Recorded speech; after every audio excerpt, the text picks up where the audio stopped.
Starting with the belief at number 10, they exist. Yes, jinn are actual beings, but the jinn are created with free will and they live here on earth in a world parallel to ours. Now, the root of the Arabic word for jinn means to hide or conceal, so they are physical creatures, but they're invisible to human eyes. Them being invisible to us is one of the reasons why so much mystery surrounds their existence. At number 9, we have the belief that they are made of fire. Stories of encounters with jinn often include individuals smelling something burning or burning sulfur, which can produce a very unpleasant odor. This may be due to the belief that in Islam, jinn are actually made of fire. And you find reference to this in Surah 15 verses 26 to 27 in the Quran, and it goes as follows. Indeed, we created man from dried clay of black smooth mud, and we created the jinn before that from the smokeless flame of fire. And because they were created from fire, it is believed that their nature generally is very fiery also. The scary belief at number 8 is that there are more evil jinn than good jinn. Jinns can be Muslim or non-Muslims according to Islam. However, due to their fiery nature, the majority of them are non-Muslims. And all these non-Muslim jinn form a part of the army of the most famous jinn, Iblis, or the devil or Satan. These unbelieving jinn are also called shaitans or devils. As for the jinns who become Muslims, well, the first of them did so during the time of the Prophet Muhammad, when there was a group of jinn that were completely fascinated by the recitation of the Quran. And actually, you can find that account in Surah 72 verses 1 to 2 in the Quran. But despite this though, the evil jinn, they far outnumber the good ones. Also, jinn follow you. Every single human being is assigned a type of jinn called Qareen or jinn comrade, and this jinn encourages people to do evil things. So having lived with their human since the time of their birth, they know everything about you. Now, there's a reference to this found in one of the Islamic hadith, and it says this: every one of you has been assigned a companion from the jinn. Now, yes, there's a belief that the jinn live here on earth. However, your chances of encountering a jinn in a clean or bright environment, well, that's very rare. This is because the living spaces that they prefer are abandoned places and dark and unclean places like sewers, caves, garbage dumps, or bathrooms and toilets. So you'll hear a lot more jinn encounters and stories about jinn involving places like that. Another scary thing about the jinn is that they can deceive through visions. This is one of the biggest manipulations of the jinn. Through these visions, the jinn are more likely to lead people to do evil than any other way. When a person sees a vision in front of their eyes, it's something that is very hard to just explain away. So visions of people's parents or relatives or even other holy figures like Jesus are very common.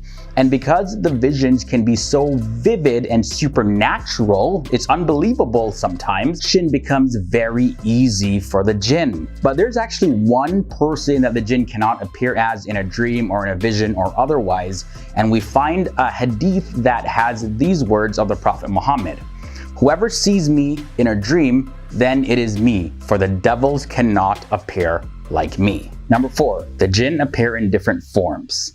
There are many different types of jinn that exist. Some of them can fly, some of them can travel faster than others can shapeshift into animals, or even appear physically as other people. Now, it is unclear though whether or not all the jinn have these specific abilities, but this suggests that many people, even you and me maybe, have encountered a jinn face to face and never even knew it. Yeah. Pretty creepy. Jinn can also require the soul of a human being. Through their powers like flying and concealing themselves, the jinn are heavily used in occult practices.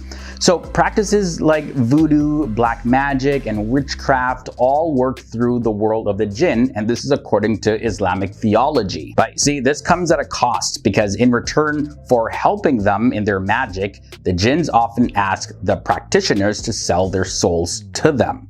And this can lead to the next scary thing: jinn possession. Jinns can possess and completely take over a human being. Oftentimes though, people who are possessed by jinns may not necessarily show any outward signs of possession. Now, possession by jinn can happen for various reasons.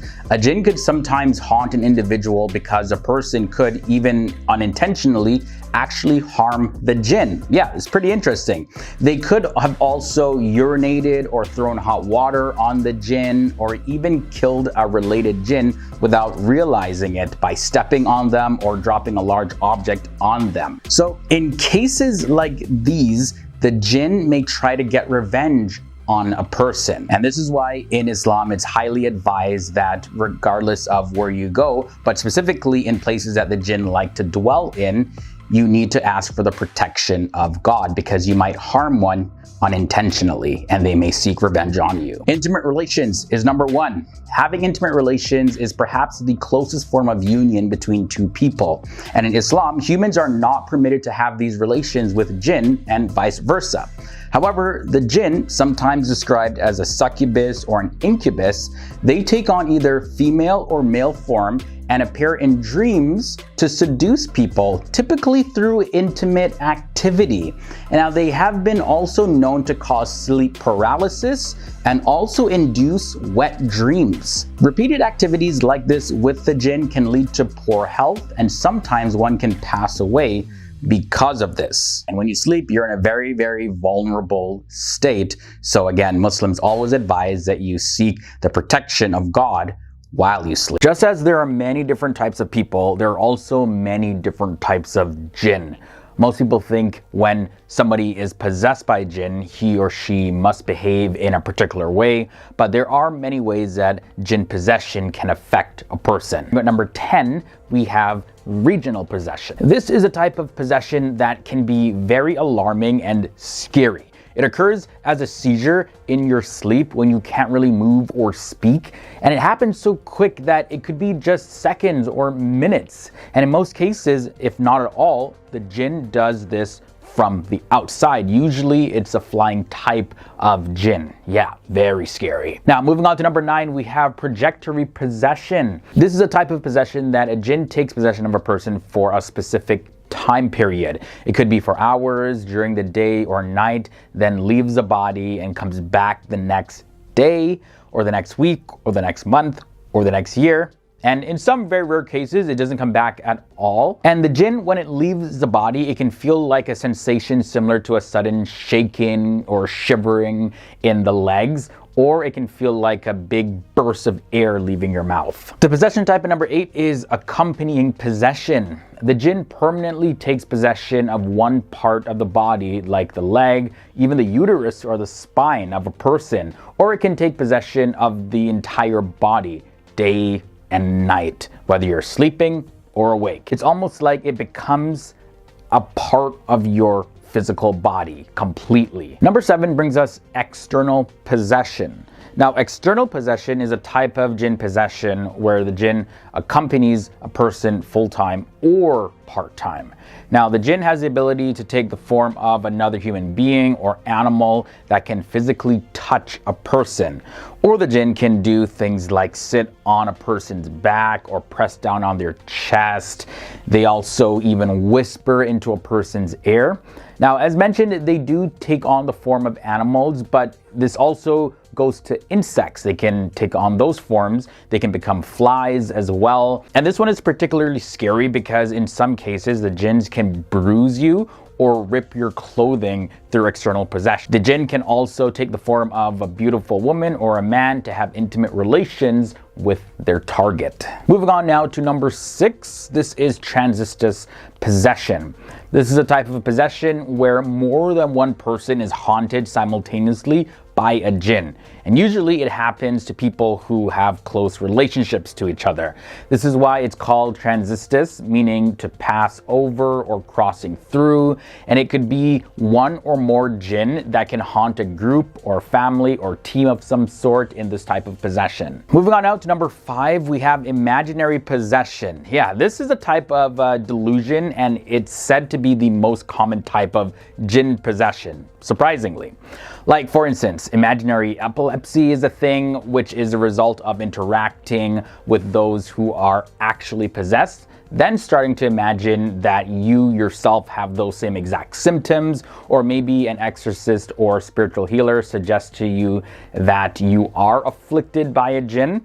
And it all starts with an idea, then it becomes a belief that you're possessed, and then you start acting as if you're possessed. Now, the next type of possession at number 4, false pretense. It's actually similar to imaginary possession that I just mentioned, but this time the person is conscious of what they're doing. Some people who do this, they go back and forth to their spiritual healers or exorcists with their own agenda in mind. They have their own goals. They continue to attend healing sessions, and they scream and they shout and they say that they're here for whatever reason. They're experiencing this, and really they're actually not possessed or afflicted by a jinn in any way at all.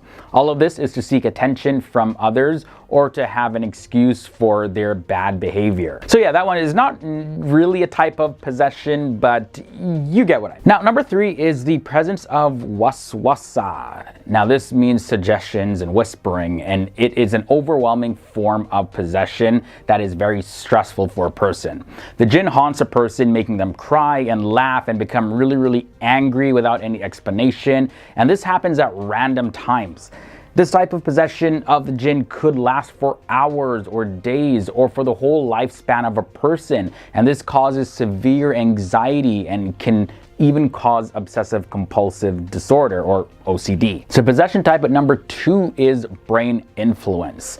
The jinn uses a person's brain to control the human senses, to control the nervous system, control the muscles. So yeah, this one is strictly to do with the brain and how the brain operates. But the possession type at number 1, also pretty similar to brain influence. Well, we have mind influence. And this is a type of possession that the jinn doesn't actually possess the physical body or the nervous system or the brain or anything like that. This is strictly mental. So images can flash in a person's mind, or scenes of chilling events can be seen as if they are watching a movie. But nothing physical actually happens. It's just up in the mind. So yeah, it makes you wonder when all those people in your life have said that, hey, they've heard voices, maybe they've seen something, and you may have labeled it as them going crazy, but yeah, they could have been possessed by a jinn.